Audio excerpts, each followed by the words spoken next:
नमस्कार दोस्तों, स्वागत है आप सभी का RP360 बस पर। आज के इस वीडियो में हम बात करेंगे कुछ इंटरेस्टिंग न्यूज के बारे में। तो चलिए शुरू करते हैं। सबसे पहले बात करते हैं एक ऐसी वर्क प्लेस स्टोरी की जो सोशल मीडिया पर काफी वायरल हो रही है।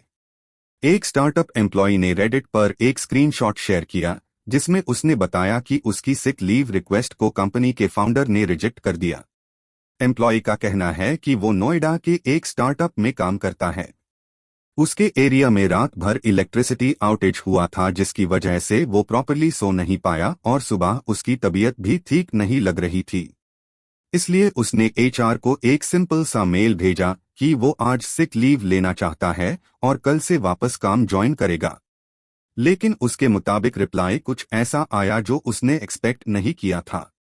फाउंडर ने रिपोर्टेडली HR को मैसेज किया, इसे लीव विदाउट पे मार्क करो, सेम डे लीव अप्रूव मत करो। एम्प्लॉय का कहना है कि 6 महीने में ये उसकी सिर्फ दूसरी लीव थी। और बात यही खत्म नहीं हुई। उसने क्लेम किया कि फाउंडर ने उससे कॉल भी किया और कहा, एस्टरिस्क तुम्हारी आवाज तो बिल्कुल ठीक लग रही है, एस्टरिस्क। इसके बाद उसने रेडिट पर लोगों से पूछा, क्या ये कंपनी चेंज करने का सिग्नल है। पोस्ट पर काफी डिस्कशन हुआ। बहुत से यूजर्स ने कहा कि सिक लीव लेना बिल्कुल नॉर्मल है और हेल्थ को प्रायोरिटी मिलनी चाहिए। कुछ लोगों ने ये भी कहा कि स्टार्टअप कल्चर और कॉरपोरेट कल्चर में काफी डिफरेंस होता है, जहां डेडलाइंस और वर्कलोड का प्रेशर ज्यादा होता है। अब जरा इंटरनेशनल डेवलपमेंट्स पर नजर डालते हैं, जहां मिडिल ईस्ट से एक सीरियस अपडेट सामने आई है। रिपोर्ट्स के मुताबिक दुबई के सेंट्रल एरिया में मल्टीपल एक्सप्लोजन्स की आवाज सुनाई दी, जिससे कई बिल्डिंग्स तक हिल गई और आसमान में धुआं भी देखा गया। ये डेवलपमेंट्स उस वक्त सामने आई जब ईरान और रीजन के बीच टेंशन्स बढ़े हुए हैं। इसी बीच एक और इंसिडेंट भी रिपोर्ट हुआ। US मिलिट्री का एक KC-135 aerial refuelling aircraft western Iraq में क्रैश हो गया, जबकि दूसरा एयरक्राफ्ट सेफली लैंड कर गया।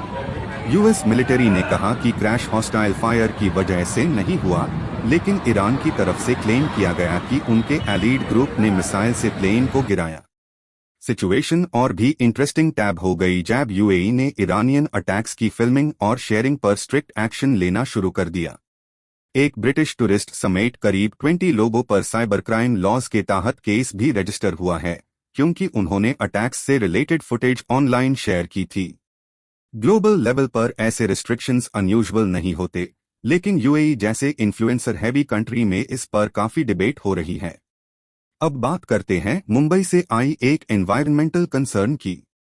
एक्टर दीपिका पादुकोण ने मुंबई की खराब एयर क्वालिटी को लेकर पब्लिक कंसर्न रेज किया है।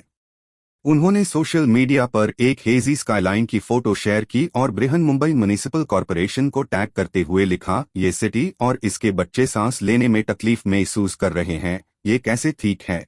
मुंबई फिलहाल हीट वेव और पोल्यूशन के कॉम्बिनेशन से जूझ रहा है और उनकी पोस्ट के बाद सोशल मीडिया पर भी एयर क्वालिटी को लेकर डिस्कशन शुरू हो गया।